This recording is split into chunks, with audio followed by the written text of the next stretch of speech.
Welcome back, YouTubers, to my channel of an everyday life of an Aspie. If you're new to my channel, I welcome you all. I'm Aspie. I'm all about creating mental health and awareness and sharing my life stories with Asperger's syndrome and the like, along with tips and advice along the way, be it your general health versus your mental health. If you're into any of these or any other ones that I may have done, be it your motivational types topics versus this and more, feel free to subscribe, because I'm hoping to do this on the daily so that we can educate, mentor and support one another regardless what it may be. So this one's going to be called basically Girls with Autism Getting a Rougher, deal because of the diagnostic assessments that are based on the, it's so male centered, I believe, and many women, or shall I say thousands upon women, aren't receiving the support that they actually do need, because they're better at fitting in and just blending in based on the main one is camouflaging. I have shared some parts about basically how women are good at that with the autism women and girls on the spectrum. I'll link that in the description below if you would like to see more, as well as above me if you want to see more. But it has been long gone known for a long period of time, however, that there has been a long held myth about how over our heads how autism comes about, and sometimes that when autism is predominantly just being diagnosed in males, and they think it's a male phenomenon, that males will get it more than females, and it has been proven obviously in these clinical studies way in the past that by Hans Asperger's, that had a clinical study of a group of male and females, that it has proven that it wasn't predominantly showing much then. But then now, as the years are going on now, after all these research and studies, it is now becoming more and more apparent that females are actually showing up these common traits and characteristics of an autistic, versus also hidden underneath that is other diagnostics that goes with it, I believe.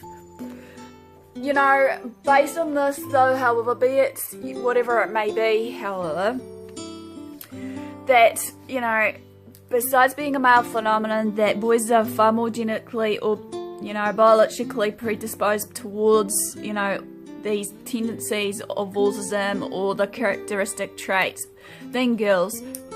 And I believe it is really wrong, and that we need to abolish this and actually try to see ways we can help about this.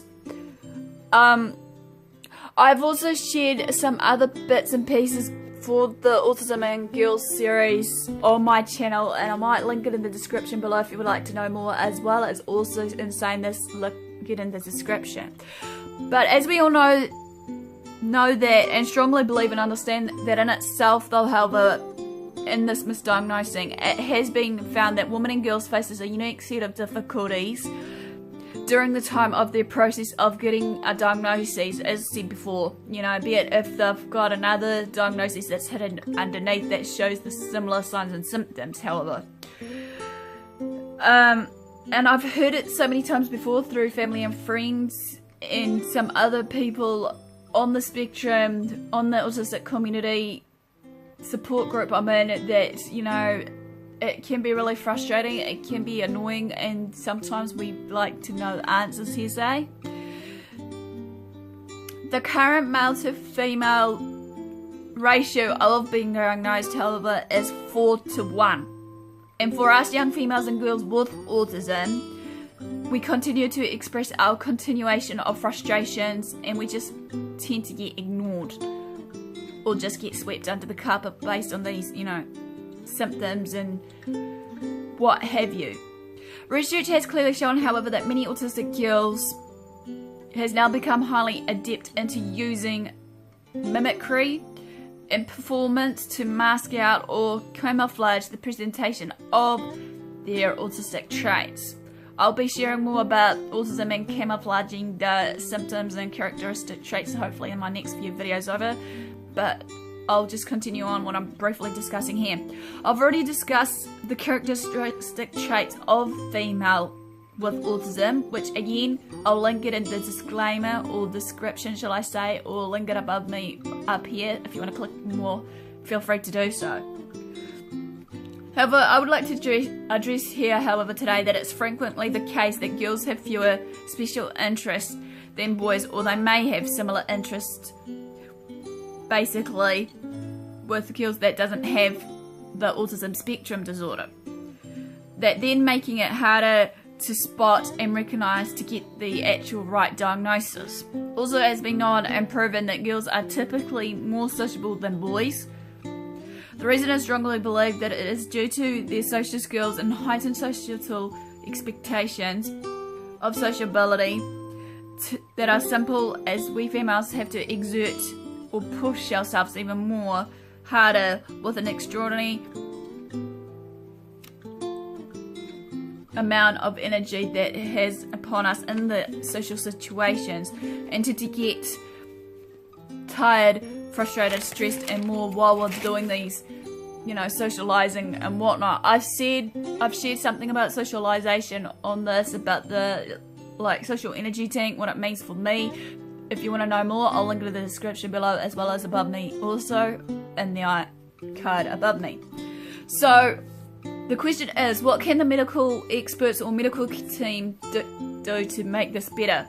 Currently, like any other diagnostics though, however, of the practices, the WHO, or the World Health Organization, international organization this is, diagnostic criteria for autism don't give examples of the difficulties experienced by women and girls. Because again, as I said, this is obviously solely focusing on males alone.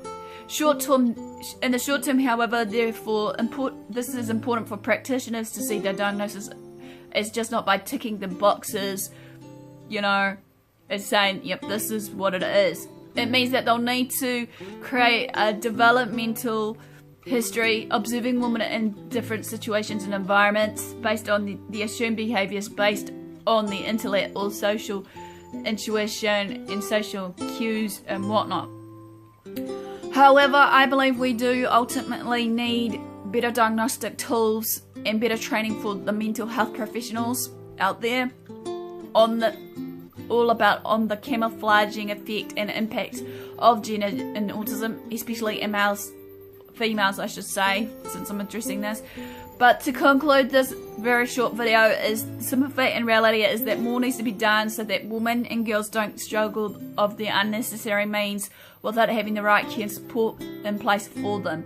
So this quickly ends a real short brief video of the girls with autism getting a rougher deal than males. Smash the like button, comment below, feel free to share these videos around, feel free to also follow me on social media sites. If you want to join me on the bandwagon, feel free to do so, and if you do, turn on the notification bell.